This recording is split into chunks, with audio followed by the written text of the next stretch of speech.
لو أنزلنا هذا القرآن على جبل لرأيته خاشعا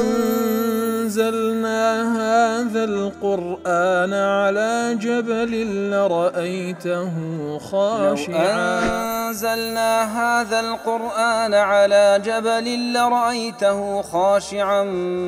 متصدعا من خشية الله. وتلك الأمثال نضربها للناس لعلهم يتفكرون.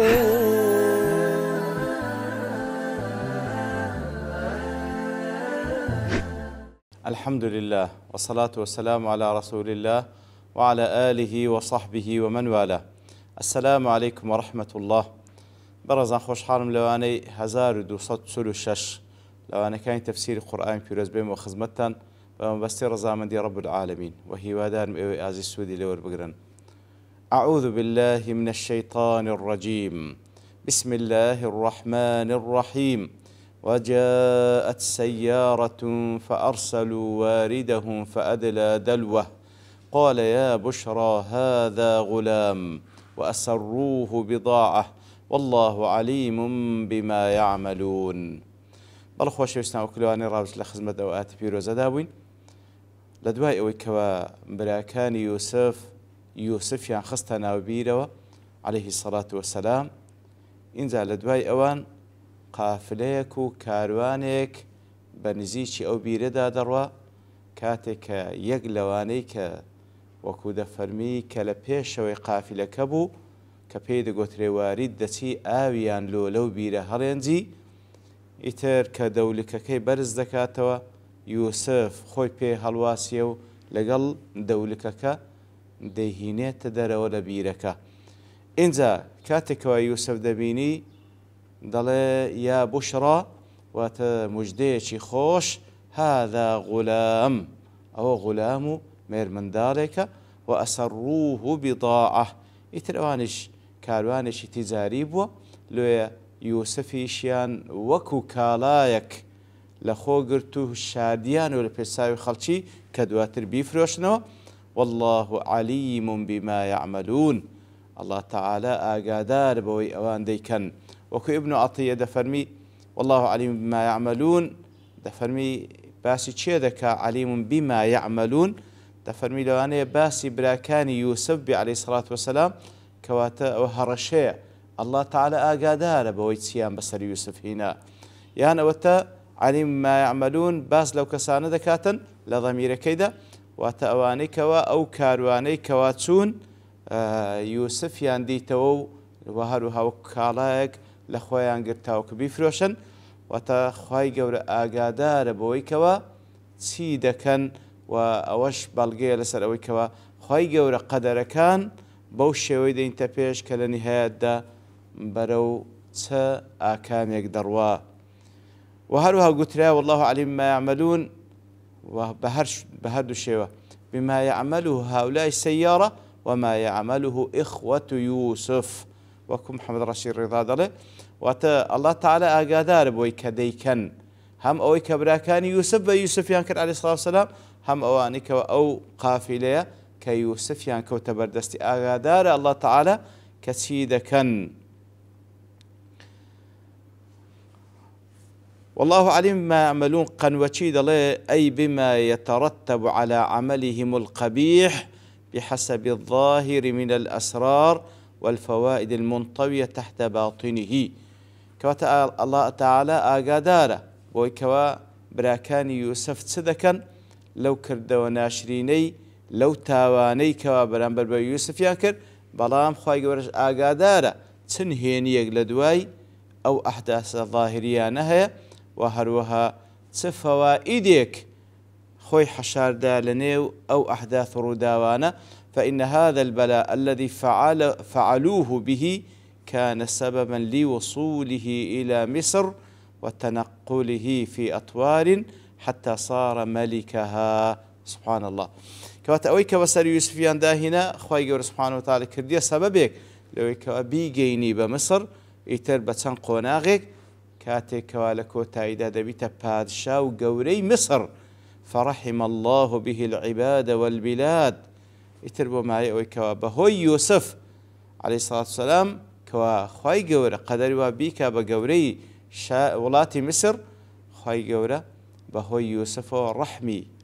بخلقكي أبي وهروها بولا تكر بتايبتيش كاتك وابو باشا لو صالاني كوا صالي نهاتيبو يتربى الشيويك بري ويبردن كوا لو نهامتيا نزاتي دان بقدر خواي جورة بفضل ورحمة خواي جورة.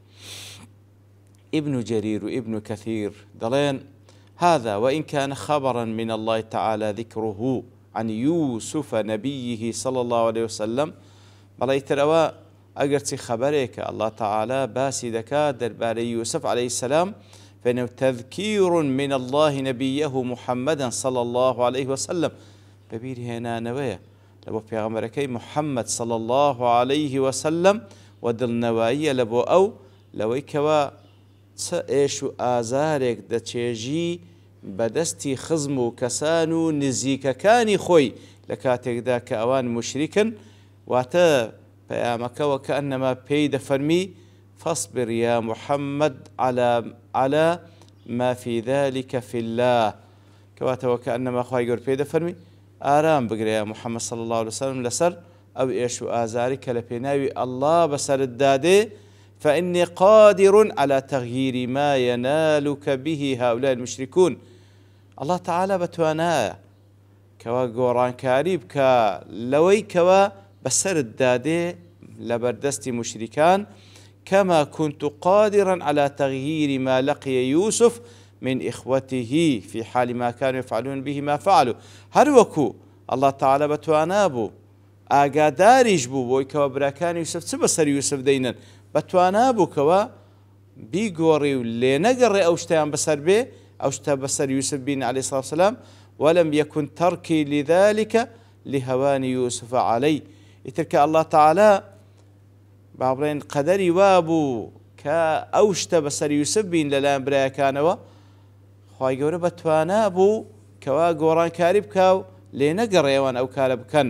ولبر أوش نبو ليقرا لهوان يوسف عليه لبر أوين نبو كوا يوسف لا الله تعالى قدر قيمته شنلوه خواهي سبحانه وتعالى ليدا قرأ آواي بسر بينا ولكن لماضي علمي فيه وفي إخوته بلام لبر أوي بخواهي ليقرا بتقدير شي زور ورد خواهي سبحانه وتعالى ديزاني كوا عاقبة يوسف عليه الصلاة والسلام وهو براكاني برو تشين درون فكذلك تركي تغيير ما ينالك به هؤلاء المشركون بهما الشيوة كاتك وأخوي سبحانه وتعالى بابلين مهلتي دا كبيغمبري خواه صلى الله عليه وسلم تي بسر بي بدستي أو مشركان تسئيش وآزارك بدري لبر أويني لغير هوان بك علي لبر أويني كوا قدر قيمتك لائمة يا محمد صلى الله عليه وسلم ولكن لسابق علمي فيك وفيهم والله لبروي لا بيشو ترى ودزانم كوا عاقبتي أو كاريتو وهرو عاقبتي أوان تسيب سردي وبرو تشندري درون ثم يصير أمرك وأمرهم إلى علوك عليهم يتلا نتيجة دا أتو زال دبي بسريان دا يا رسول الله صلى الله عليه وسلم هرو كبراكاني يوسف عليه الصلاة والسلام چیان بەسەر هینا لە نەتیجەدا کوو گەیشتنەوە بەر دەستی یوسف دەستیان لێپان دەکردەوە و داوای یارمەتیان لێ دەکرد و یوسفیش لە منطقی قووەت و کە گەورە و سەرپەرشتیاری وڵاتی مەسر بوو. ئیترەوە قەدەری خوایە ئەو هایدەینی واتە دەڵێن پەیامەکە لە بۆ محەممەد المستەفا صلی الله علیه وسلم کوو بە چ شێوەیەک خوای گەورە ئەو قەدەری هینا لە بۆ یوسف و عاقبەتی چەند چاک بوو بە هەمان شێوە عاقبەت توش يا رسول الله آوا تاك دبي إن زاد فرم وشروه بثمن بخس دراهم معدودة وكانوا فيه من الزاهدين. بليتر أو قافلة أو كاروان كاتكوا يوسفي كوتبردستيان لبسر هنا وشروه بثمن بخس دراهم معدودة أي وباع السيارة يوسف بثمن منقوص واتا أو قافلة كيسوك وتبردست عليه الصلاة والسلام فروشتيوا بس بثمن بخس واتە بە قیمەتێکی کەم دەڕاهیمە معدودە چەند دەرهەمێکی کەم کەوا بە حەقەت با بڵێن بە قیمەتێکی زۆر کەمیاندا دیارە معدود کە دەفەرمی قەلیلەتین بدەڕاهیمە معدودەتین معدود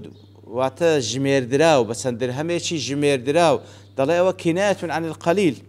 خی گەورە سوبحانەهو وتەعالا دەفەرمی کەوا فرۆشتیان بە چەند دەرهەمێکی ژمێردراو واتە بە چەند دەرهەمێکی کەم لەبەرەوەی ئاتەن کە دەرهەم زۆر بە ئەو کاتی یان شتێکیان بە دەرهەمێکی زۆر بفرۆشت بە درهەمی زۆریان نەدەژمار بەڵکو وەزنیان دەکرد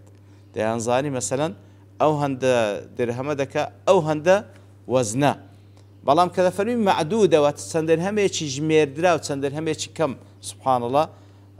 بە چەند دەرهەمێکی کەمیان فرۆشت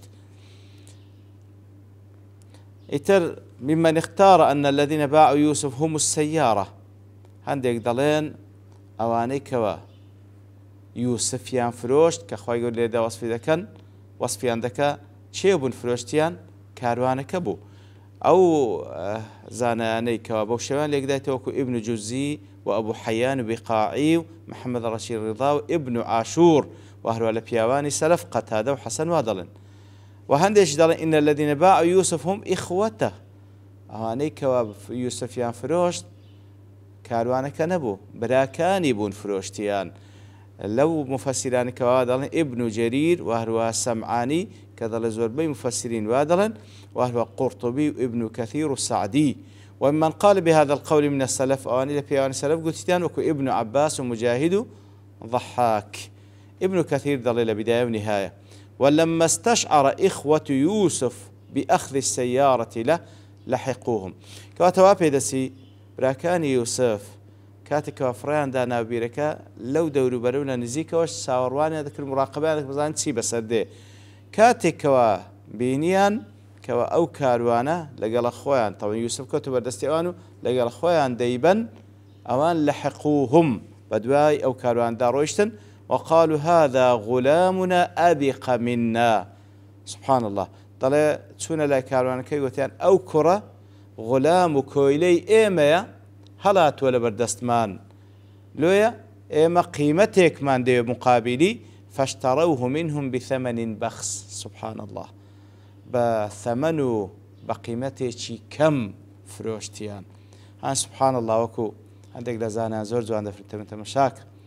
يوسف عليه الصلاة والسلام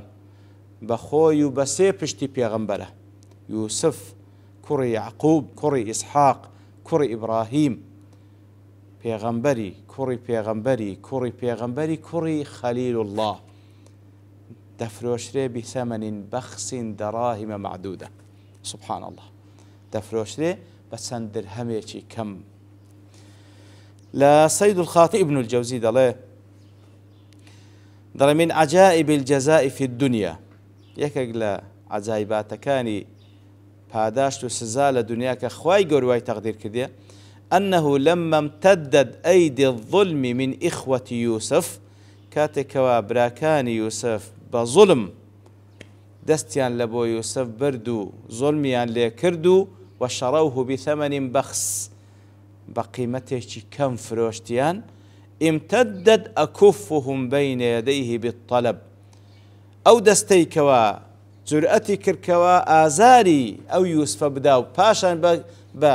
بدرهميشي بسان درهميش كم بيفروشن هر أو دست زوري بينتسو سون أو دستيان بان كردوا لخزمتي يوسف كبوا قوري مصر دان قد وتصدق علينا كمان لقلبك وخير ما بيبك أو هل الدنيا سبحان الله بل وكانوا فيه من الزاهدين وكان السيارة في يوسف من الراغبين عنه كواتا وقت من بهردو الشواليك درايتوا كوا أوي كفروشتي أبراكاني بون وكو ابن كثير باسكر يان هر قافلة كبو كفروشتي بوشيوه لهردو حالة طبعا قافلة كهر فروشتي تتسلى بابني كم زال أبراكاني كريتو أزوا فروشتي تيانو تهر بخوي كوا هالي قرتو باشان فروشتي لهردو حالة قافلة كهر فروشتيتي بلام بو شوش ليك ذاتو كوا براكاني وكو ابن كثير فرموي فروشتي ئەو جدوای ئەوانش چینی دووەم فرۆشتیانەوە. ئیتر وەکانوا فیه من الزاهدین، ئەوانەی کە فرۆشتیان من الزاهدین واتە بێنیاز بوون لە یوسف، لێ بە قیمەتێکی کەمیان فرۆشت، بێنیاز بوون لە یوسف، لێ بە قیمەتێکی کەمیان فرۆشت. ئیتر ئەوانەی کەوا لێردا دەڵێن وەکان فیه من الزاهدین، باز لە قافیلەکەیە وەکو بیقاعی و محەممەد ڕەشید ڕضا و ئیبن عاشور. هەندێکیش دەڵێن وەکان فیه من الزاهدین لەبەرچی لأنهم يريدون التخلص من تهمة استرقاقه وبيعه، دەڵێن لێیە بێنیاز بوون لە یوسف و بەو قیمەتەکە مەفرۆشتیان لەبەرەوەی دەیانویست زوو لە کۆڵە خۆیان بکەن و نەخۆ ئەوان ئیتیهام بکرێن کە ئەنگۆ ئەو منداڵە لە ئەسڵەوە حڕە، ئەنگۆ کردیتانە کۆی لەو فرۆشتیتان، لۆیە بەو شێوە لە کۆڵە خۆیان کردەوە بێنیاز بوون لێی. وقيل لقلة معرفتهم بالأسعار. ابن عاشورش دەڵێ ئەو هاش گوترە لۆیە بە چەند درهەمێکی کەمیان فرۆشت و لێی بێنیاز بوون لەبەرەوەی ئەسڵەن علمیان نەبوو، ئاگادار نەبن ئەو بازاڕەی کڕین و فرۆشتن بە چ شێوەیەکە، لێ بەو قیمەتەکەمە فرۆشتیان. والله أعلم. ئیتر شتی تریش مە باز بکەین،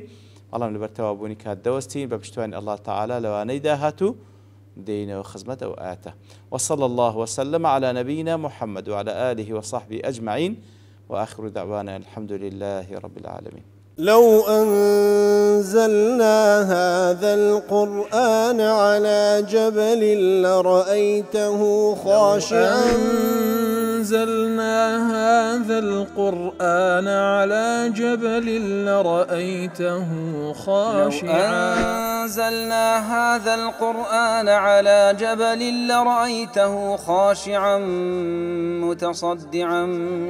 من خشية الله. وتلك الأمثال نضربها للناس لعلهم يتفكرون.